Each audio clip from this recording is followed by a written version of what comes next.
এদেশে গত 15 বছর শেখ হাসিনা কোনো দোষ কেউ দেখে নাই, কিন্তু এখন যখন সে নাই এখন সবাই ওর দোষ দেখে। আরে বেটি নাই, এখন দোষ দেখে বিচার করবা কার? সে তো নাই। এখন যারা আছে এখন আবার এদের কেউ দোষ দেখবে না।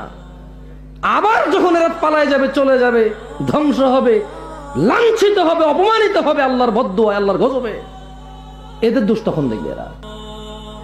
যে আছে তার দোষটা দেখো, তাহলে দেখবা দোষ কমে আসবে।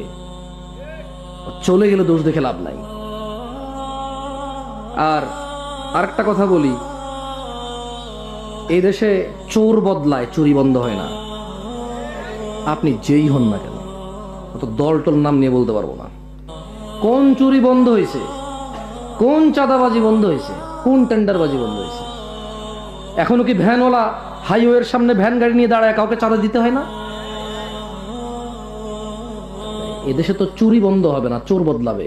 আপনি যে রাজনীতি করেন এটা চোর বদলানোর রাজনীতি। এত খুশি হয়েন না যে একটা চোর গেছে ভাগছে, আপনি চোরের রাজনীতি করেন। এই নেতা যত অপরাধ করবে, সব অপরাধের গুনাহ যত মানুষ ওর নেতা বানাইছে সবার হবে।